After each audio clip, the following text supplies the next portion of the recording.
être conduit par Dieu. Nous allons lire dans l'évangile de Jean, chapitre 5, le verset 19, où Jésus reprit donc la parole et il leur dit, en vérité, je vous le dis, le Fils ne peut rien faire de lui-même, il ne fait que ce qu'il voit faire au Père. Et tout ce que le Père fait, le Fils aussi le fait pareillement. Amen. Les paroles de Jésus trouvaient leur accomplissement parce que Jésus était non seulement rempli de l'Esprit, mais il était aussi conduit par l'Esprit. Nous devons veiller à user de cette autorité que Dieu nous a donnée avec sagesse et discernement, sous peine d'être catalogués de fanatiques et d'être couverts de confusion.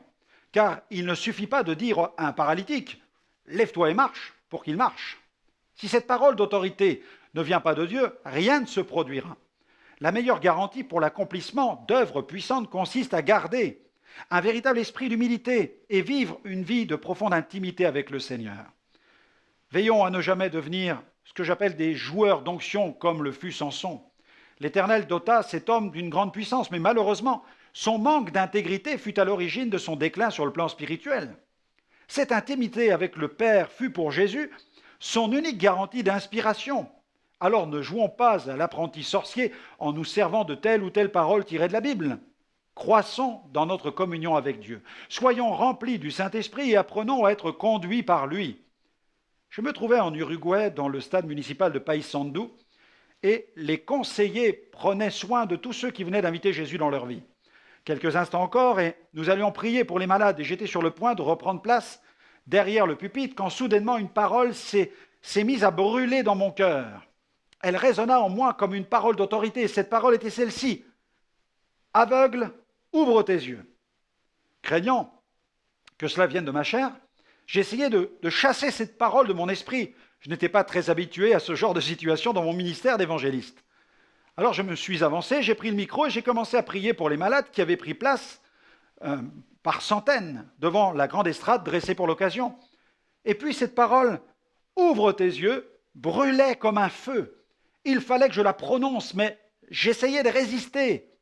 Mais elle devint tellement présente à mon esprit qu'elle a fini par sortir de ma bouche. J'ai eu l'impression qu'elle venait de résonner dans le stade comme une balle, comme un coup de fusil. Curieusement, quand cette parole est sortie de ma bouche, j'ai eu l'impression d'un profond soulagement. Mais ce soulagement ne fut que de courte durée, car une grande crainte a commencé à s'emparer de moi. Je venais de commander à une personne aveugle de recouvrer la vue, c'est-à-dire d'ouvrir ses yeux pour voir. Je me suis rendu compte de ce que je venais de dire. Je fermais mes yeux. Impossible maintenant de rattraper cette parole qui venait de jaillir de ma bouche. Elle venait de faire écho dans le stade. Maintenant, c'était là, c'était dit. Des milliers de regards remplis de stupéfaction se sont tournés vers moi. Chacun a commencé ensuite à regarder autour de lui pour voir si quelqu'un effectivement était guéri de cécité. Et puis, un grondement s'est fait entendre, de plus en plus fort, gagnant le stade tout entier. Soudain, une femme s'est mise à crier « Je vois, je vois !» Une femme aveugle venait d'être guérie. La foule a accueilli ce miracle dans un tonnerre d'applaudissements.